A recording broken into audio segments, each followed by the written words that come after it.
it is one of the most ambitious construction projects of all time. 300 islands, over $10 billion in costs, 300 million cubic meters of sand. A gigantic attempt to push back the sea and create new, highly desirable land.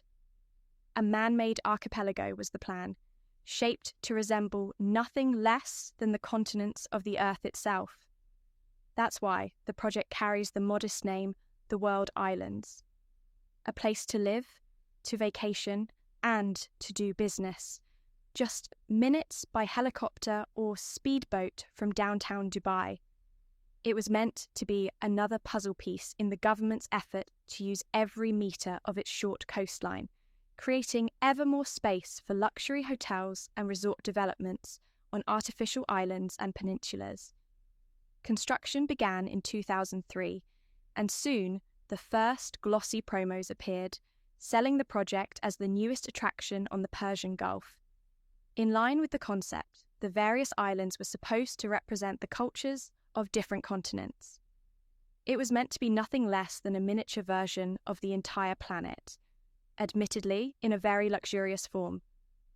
20 years have now passed since construction began, and very little of that original dream has actually materialized.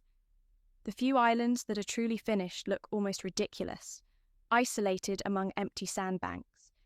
Even though excitement at the start was enormous and more than half of the islands were sold after only a short time, yet today, almost no one wants to build here. So what exactly went wrong? The story of Dubai. The World Islands are a textbook example of how the Gulf region, and especially the United Arab Emirates, has developed. Just a few decades ago, the Arabian Peninsula was a place where people lived far more modestly. The region is one of the driest on Earth, dominated by desert that stretches all the way to the surrounding seas. Large-scale farming and livestock were hardly possible, so a big part of the population lived from fishing and trade. That's also how Dubai began, as a modest fishing village with only a few hundred inhabitants.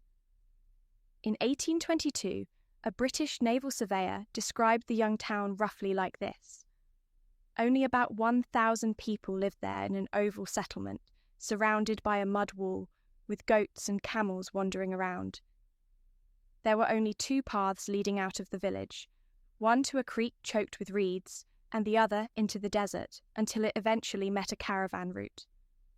Life in this town was a long way from the luxury Dubai offers today, but it already had one major advantage that would prove crucial later on. Because just like real estate, cities are mostly about one thing: location, location, location.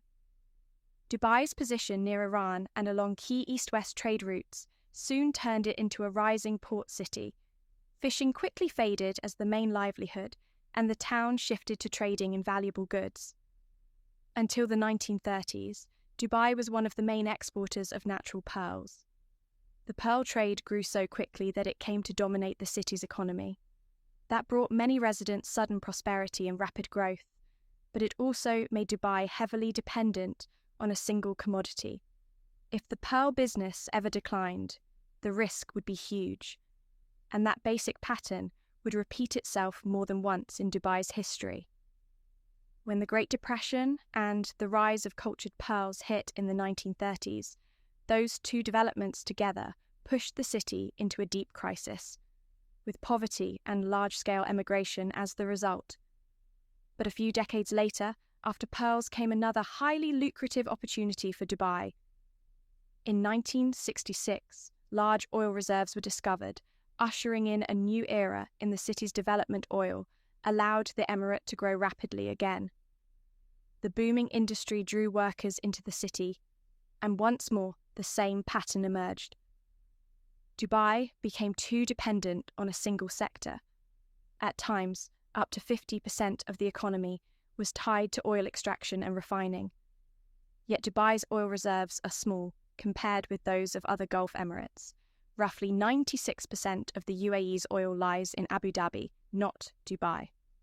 So oil was always only a stopgap, something the rulers of Dubai were probably aware of from the start. Their coffers were filled to the brim with oil money, But they knew they had to use it wisely, diversify the economy, and secure long-term prosperity.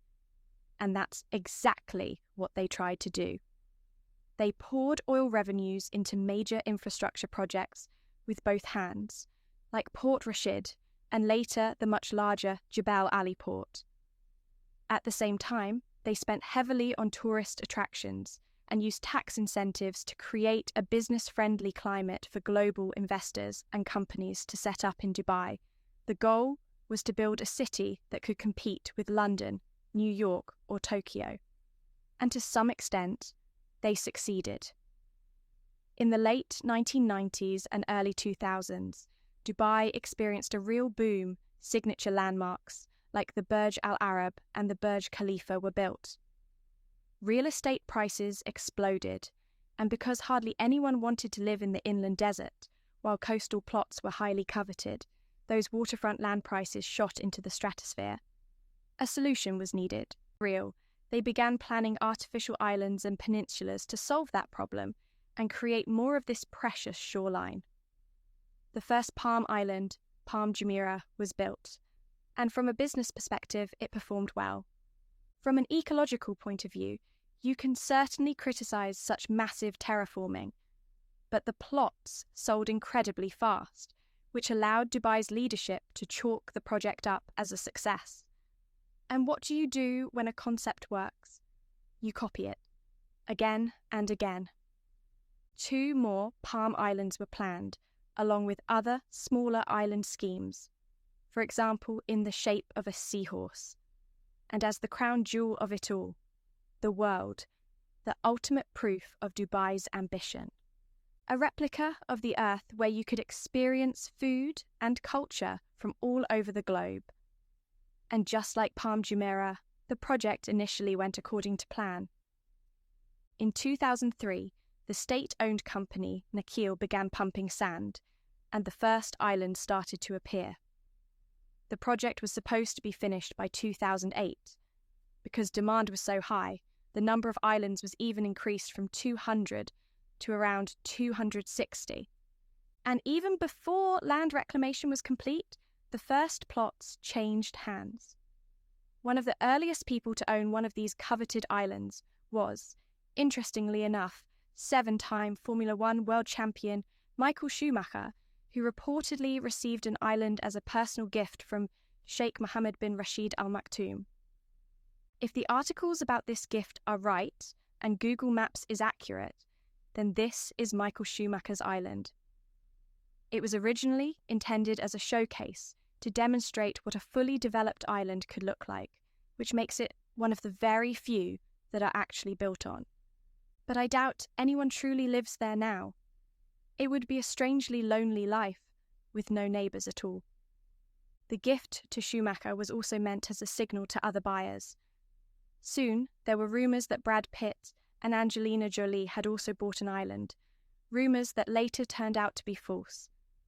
But the plots still sold. By the time the sand reclamation finished, around 70% of the world had already been sold. For the emirate, the project had already paid off. Dump some sand into the sea, produce a few glossy commercials, and then sell the newly created land for eye-watering prices. A business model that worked. So why were all these islands sold but never used? Who pays millions for a patch of land and then does absolutely nothing with it? The answer is tied to an event in 2008 that shook property markets worldwide and ended Dubai's real estate boom overnight: the global financial crisis. The crash changed everything in an instant. Its roots lay largely in the US housing market. For years, home loans had been issued to people who could not really afford them. Low interest rates and a poorly regulated banking sector kept the party going for a while, and property prices soared. Then the crash hit. Borrowers defaulted, homes were dumped at fire sale prices, and property values collapsed, pulling banks and, eventually, the entire global economy into crisis. You might ask, what do house prices in the US have to do with empty artificial islands on the other side of the world? The answer is that real estate, like most markets, is globally connected. The buyers of these islands were not average Dubai residents, nor were they mainly celebrities. Most plots were snapped up by international property developers who planned to build on them and then rent or sell at a profit. Before 2008, that looked like a highly attractive model. After 2008, not so much. As long as prices only moved upward and Dubai was the hottest property market on the planet, big real estate firms practically competed to get land in the Gulf region. Some of those companies didn't survive the financial crisis, and even those that did saw the world very differently afterwards. Everyone had lost a lot of money, and to recover, they first cut back on risk. High-risk luxury projects were no longer popular, and property prices in Dubai almost halved. The islands, however, were already in developers' hands, so they faced a choice. Either push ahead, investing millions more in the hope of eventually recouping it by selling finished villas and hotels, or mothball their projects, write off the losses and wait. Most, understandably, chose the second option, so the islands remained undeveloped while their owners waited for better times. Those better times did come, and faster than many expected. Dubai's property market recovered quickly, hitting new record highs just 6 years later. So why didn't the world benefit? There's no single clear answer, but there are some clues. With projects like The World, where you're not just putting up one new building, but trying to create an entire new district, or in this case, an entire archipelago, one thing is absolutely crucial: momentum. You could also call it hype. Before 2008, everyone seemed to believe in the project. There would have been enough people and companies investing at the same time. Within a few years, many islands might have been built out, and from there, the project could have developed naturally. The interruption in 2008 killed that momentum. Suddenly, everyone was afraid of ending up alone. What if I'm the only one who builds a hotel on my island? How ridiculous would that look, and how much money would I lose? So the entire project stalled. At the same time, expectations for big developments kept evolving, and the first critical voices grew louder, rightly questioning sustainability and the ecological damage of such schemes. Dubai's government also started to quietly sideline the project, and so 20 years after work began, very little has changed. But it's not as though absolutely nothing has happened. A few islands have been developed, and those are the ones we'll look at now. The Heart of Europe and Anantara World Islands. There are two bold projects that actually went ahead. The larger one is called the Heart of Europe, which links several islands together. We'll get to that in a moment. The second project is the Anantara World Islands Dubai Resort, and I'd like to do a small test with you.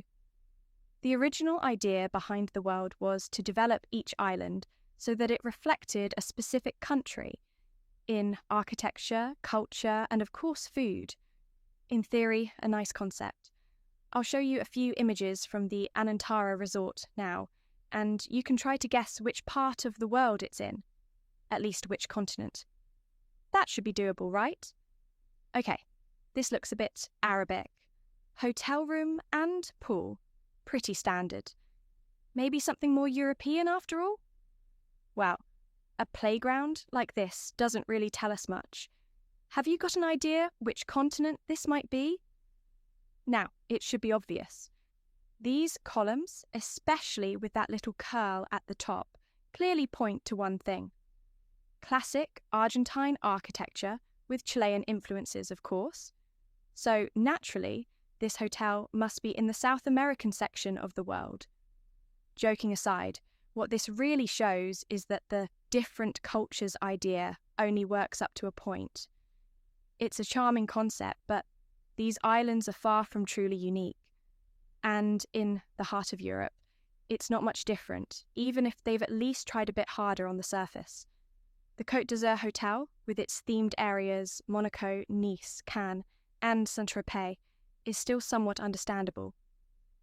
And hey, look, at the Sweden Beach Palace, the villas have upside-down Viking ships as roofs. Whether 50 degrees in the shade really makes you feel like a Viking is another question. But then I saw Germany Island. Apparently, this is supposed to be Germany. Where are the tiled patio tables, the glass salad bowls, or the garden gnomes? If this is meant to represent Germany, I don't exactly feel well represented. The truth is, hotels are rarely good places for real individuality. They already look similar across different countries, and they have to appeal to guests from all over the world, so certain standards need to be met.